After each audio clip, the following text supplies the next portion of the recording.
Yeah, good evening, everyone. Thanks for joining us. And again, I'm Senator Markey. We're going to have, I think, a very interesting and important conversation tonight. And it's about the legacy of Justice Ruth Bader Ginsburg. And we're going to have a conversation with the president of the Massachusetts Bar Association, Denise Murphy, who leads the Bar Association for the state of Massachusetts. And we'll be reflecting upon how far we have come in the United States in terms of the protection of women under the law and the role which Ruth Bader Ginsburg played in helping to create that kind of a way of looking at the law so that it truly is equal protection under the law. And here we are on Yom Kippur evening, and we hope that everyone out there who is Jewish had a beautiful day, and we hope you're having an easy fast right now and breaking that fast in a way that reflects the joy that we should have for the year that is unfolding. So Denise Murphy with us, a pioneer herself in Massachusetts, in the law, in her advocacy, in the workplace for the protection of women. And so we're just so glad to have you this evening, Denise. Can you give the thousands of people watching right now some concept of the role from your perspective Ruth Bader Ginsburg played in the history of the law in our country? Thank you so very much, Senator Markey. I will attempt to do that, but Justice Ginsburg, her impact was enormous. And she did her pioneering work, and her term that she used oftentimes in her opinions and in her discussions was path making. She did path making for women and men. And they attempted to achieve parity under the law. I'd like to say that it's that she actually that her work is finished, but it's not. It's still ongoing. But the strides that she made are remarkable. And it's hard to imagine, especially for a younger generation, to imagine getting married as late as 1970 and not being able to get your own credit card, never being able to have your own bank account, not open your own bank account, not get your own mortgage because you were a woman. And it wasn't until you got a man's signature and approval and collaboration were you able to get any of those things. Couldn't do it on your own. And that's what Ruth Bader Ginsburg helped us overcome, those prejudices based on stereotypes. And she did it in such an important and strategic way. She thought very carefully about her approach toward gender discrimination. And I want to point out this very simple fact that she stopped using the term sex discrimination because she thought gender discrimination was more appropriate. And in an aside, a secretary that had been typing one of her briefs made a comment about saying, I'm writing about sex. It's getting uncomfortable. Do you think it can come up with a better term? And it's when she decided to write gender discrimination. She also thought that when you're dealing with an all-male judiciary, that it's a lot more impressive to come off and more powerful to use the word gender discrimination. It's neutral. And also, it doesn't have the same connotation as the term sex discrimination. So, if you pick 1970 as the year, when you're looking back at who can qualify for a credit card without getting their husband to vouch. And in 1970, I was at Boston College Law School. And in the class admitted in 1970 to start in September were two women. And they were both my friends. Now, mind you, Like 2 years before, not many women getting admitted to Boston College Law School or any law school. 2 years before, not many African Americans getting admitted to Boston College Law School or any law school. But by 1970, the revolution was on, and all of a sudden, 10% of the class is women, and and and they seem to be pretty smart. Did women really just get smart in 2 years to be able to do the work in a law school? So those two women, starting in September of 1970, one's name was Barbara Rouse, who became the Chief Justice of the Superior Court of Massachusetts, and the other was Linda Connolly, who became the Chief Justice of the District Court of Massachusetts. So believe me, it was pretty clear to the guys that these are smart people, that they can do the work. In fact, do the work better than almost anyone can do the work. So it didn't just go to credit cards, it went to who got to be an advocate, who got to stand up and to defend the rights of women in our society. And who better than a super talented woman to be able to do it? And that all began, relatively speaking, not too long ago. And I think you picked the right year, 1970. And that's right. That's when the world, at least in my view, started to change. And think about what you just said. Two women who are exceptionally smart got into law school and succeeded. They were always exceptionally smart women. They were just not allowed the opportunity. When Justice Ginsburg went to law school, she went to law school after she got married, after she had a child, and her husband was deployed.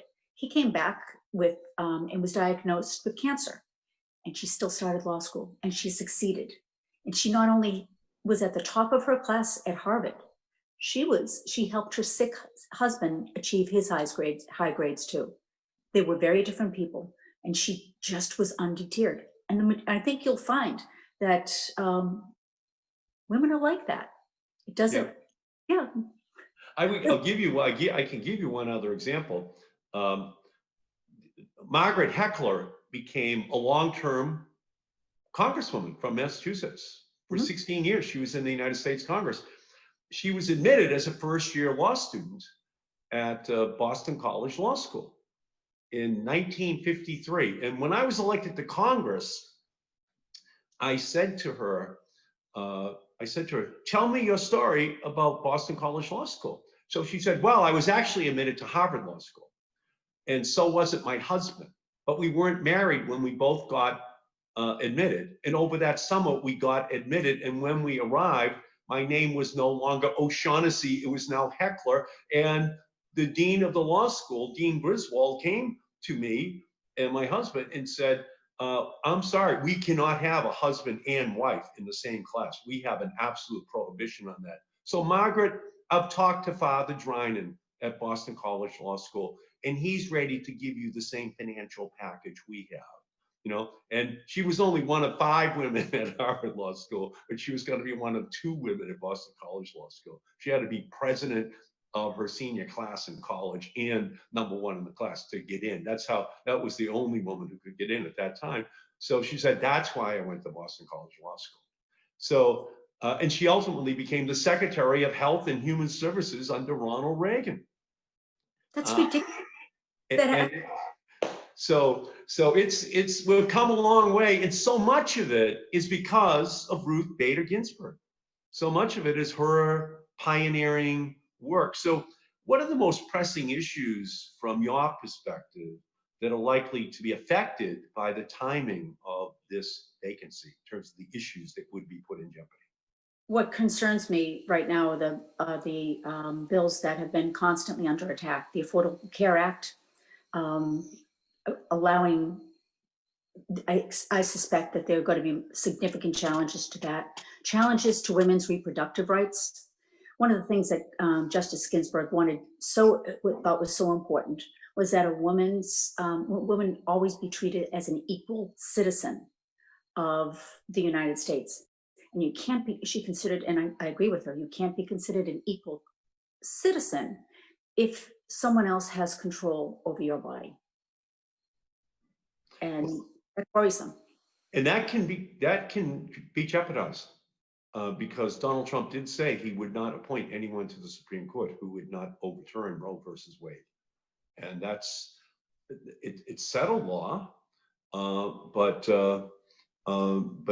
that's not how President Trump has viewed his appointees. He wants that settled law to be overturned, and then that goes back to 1973 and 1974. Which was a breakthrough again in that early period of time. So, how, are there other women's rights that you're concerned about that could be rolled back in a 6-3 Republican Supreme Court?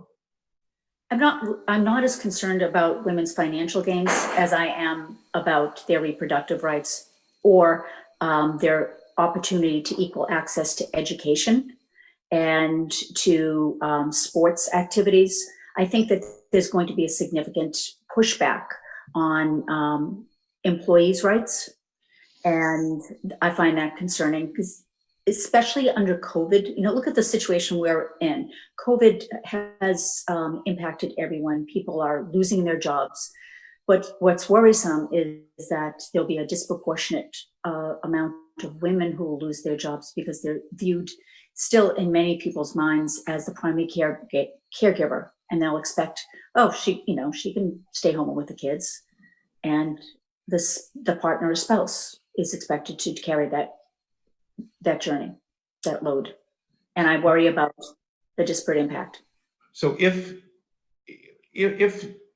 she is confirmed, my intention is to advocate in January for a repeal of the filibuster rules in the United States Senate so that we could increase the number of justices on the Supreme Court. It'll be controversial, but we will have just had 2 justices of the Merrick Garland seat and now this seat that have essentially been stolen by the Republican Party.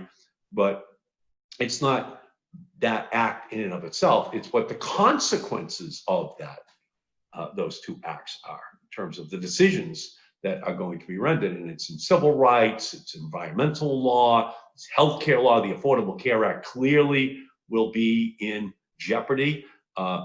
It could actually even go to whether or not by a 5-4 decision, Donald Trump gets seated as president of the United States. This new justice will be sitting there looking at all of the cases that will be brought together in terms of the counting of the ballots in states across the country. But when you talk about a woman's right to choose, what do you think the role will become of the states if, in fact, they do overturn Roe versus Wade or other protections that women have now come to expect as their right in the United States? I'm just going to preface this with the statement that I'm making this based on my own personal opinion and not as president of Massachusetts Bar. But I think, and I may be a little bit prejudiced because I live in the Northeast and I live in, I'm a Massachusetts resident. I think that the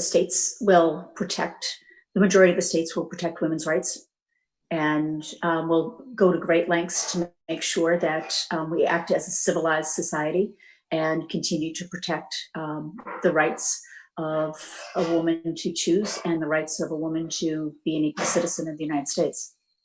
Mm-hmm. I think states will grow in power. This actually could create, well, first of all, Massachusetts would have to pass the Roe Act. Yes. To be a leader. We're only 2% of America's population, but we're not an honorary 2%. So the rest of the country would be looking to us to see what is our response. And I think once we do it and do it quickly, then I think I agree with you. There'll be a domino effect across the country. But unfortunately, not in red states. That'll be where the battle is waged. That's where lives will be lost. And that's unacceptable. Yeah. Yeah. You know, my wife was Assistant Surgeon General of the United States and a two-star admiral in the Public Health Service.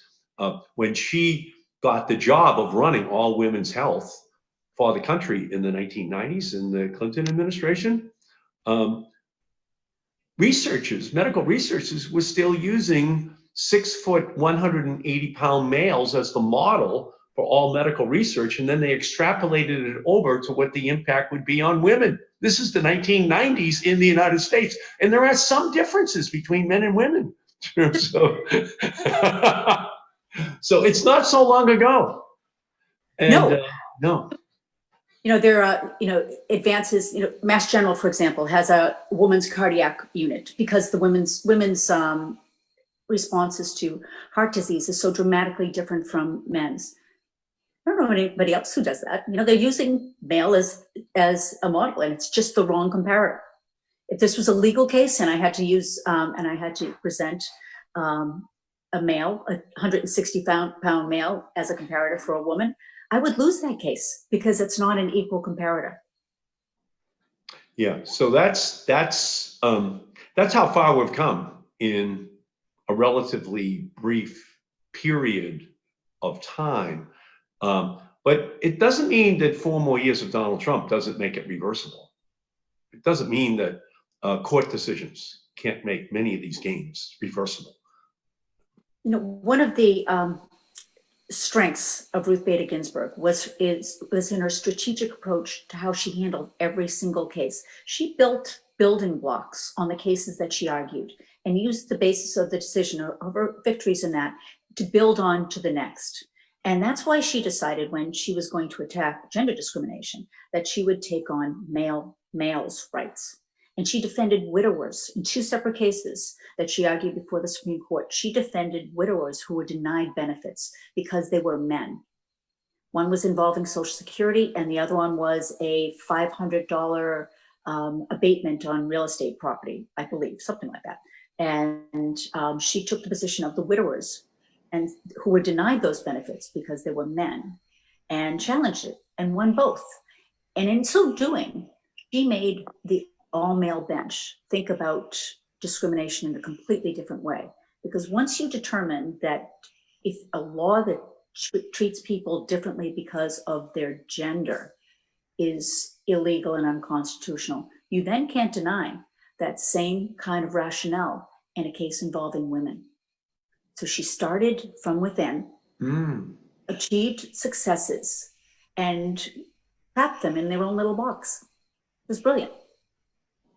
Yeah, I was just doing a little reading, and I saw her first case was 1973 before the Supreme Court, and it was for a woman who was in the military who had to make an argument that her husband was entitled to dependency benefits as a member of the military.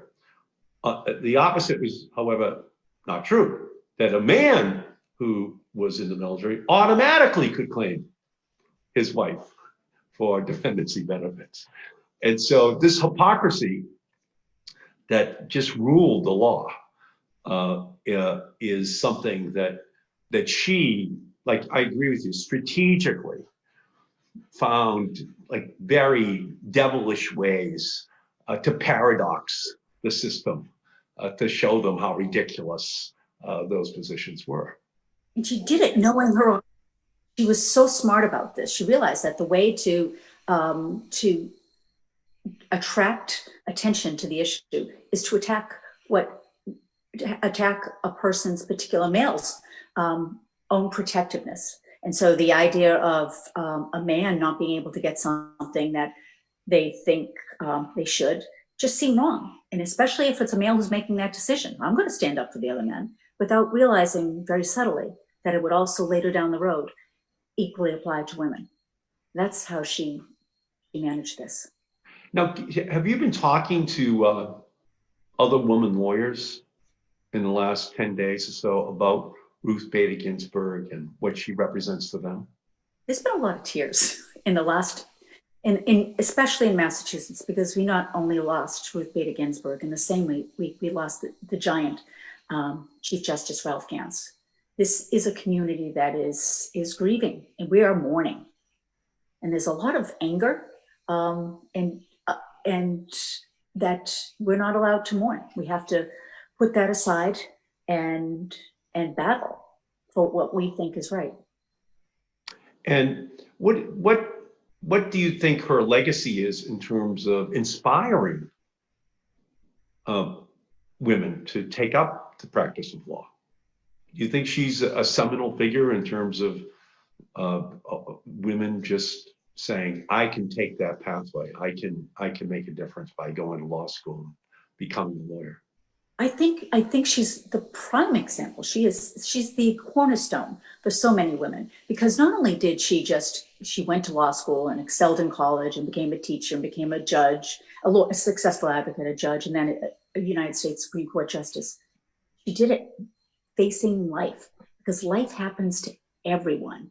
And so you make choices along the way, and you get battered, you get beaten, and life happens, but you still persevere. And that's exactly what she did. She had cancer. Her husband had cancer. She had children. She couldn't get a job because she was a woman. She persevered, and she succeeded. She proved them all wrong.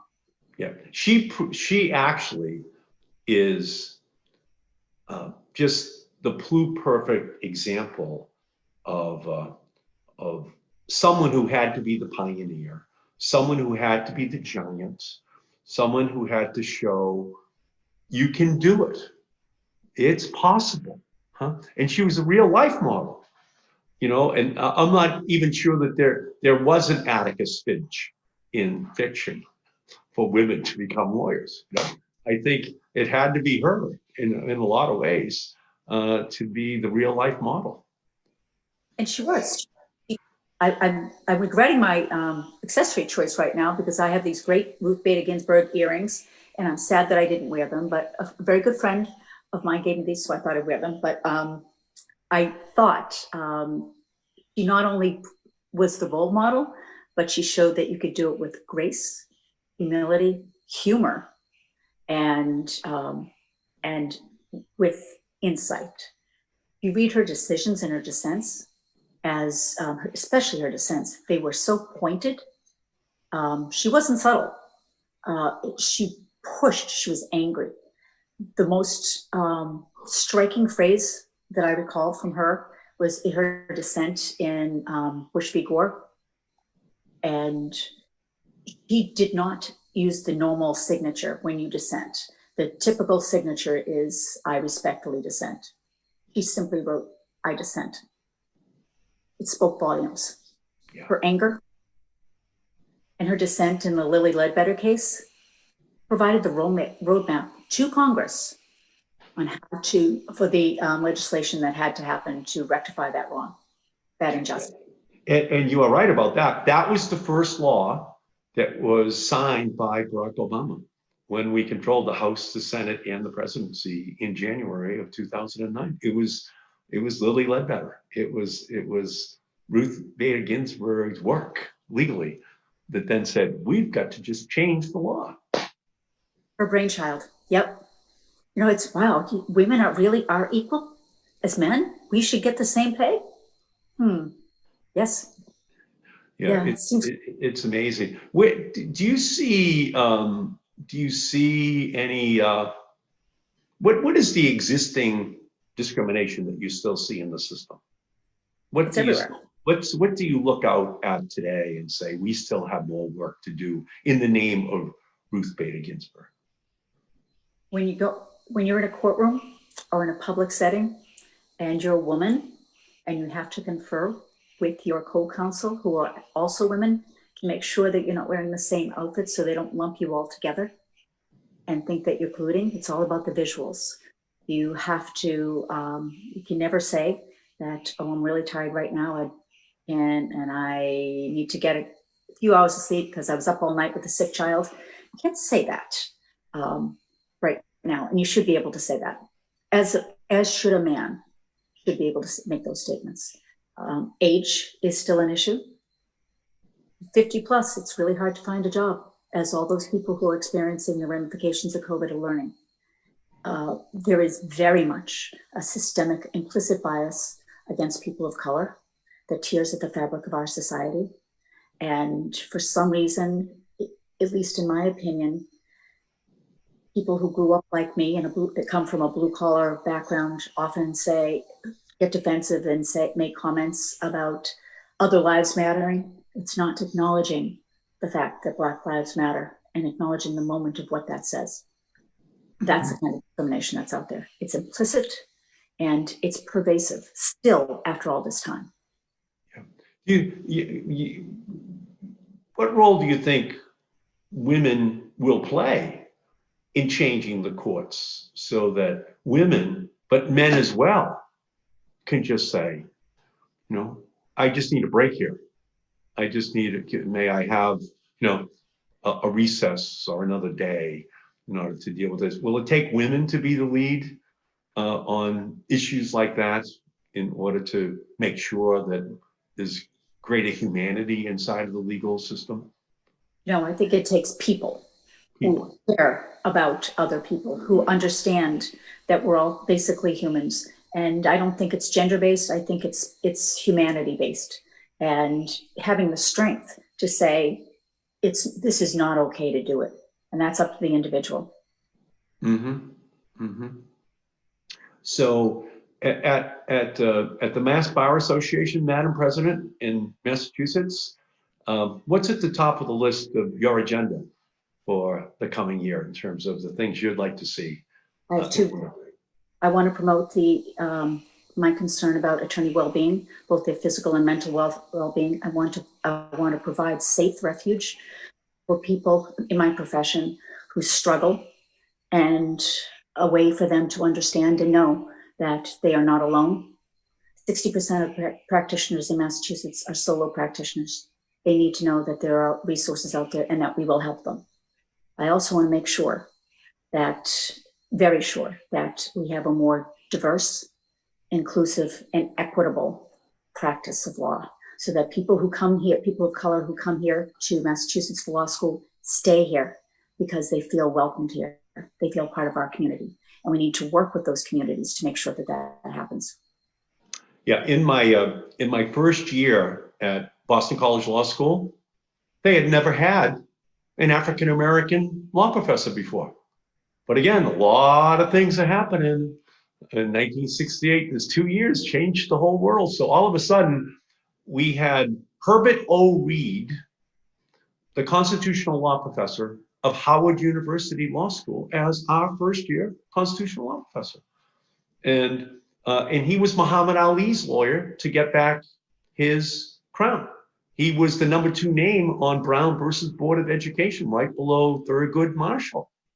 And so he would say to us, when I get out of law school in the mid-30s, I was like the 5th graduate of Harvard Law School, but I somehow or other, there was no law firm in Boston or New York or Washington that would want to hire me. And I would write the most brilliant briefs for the cases I did have, but the judge always would be looking down over his glasses and saying, young man, your client does not have standing. Now I'm a little bit older, and I've got Muhammad Ali. I've got William Kunstler in the Chicago 7. And people now hire me. And actually, some of my clients don't have standing. Well, they shouldn't, but the judge knows who I am. And so I guess all I can tell you, and then one of the young men in the class, it was still 90% young men in the class, whose father was a lawyer. He raises his hand. He says, can you give us the definition of standing? And he said, yes. The definition of standing is you have standing when the judge says you have standing. And all of you white guys here, you were born with standing. Your job and everyone else in this class is to get standing for everyone who's not a white man in America. And that'll be your job for the rest of your lives. Huh? Right here. What you're talking about are all these young people, men and women of color, coming to law school in Massachusetts. We want them to stay. Stay inside the legal system. Help us to ensure everyone gets standing, that everyone gets the representation which they deserve. That's a great way to put it. I couldn't possibly agree more. We need that because we're all better. We're all better when we're more inclusive.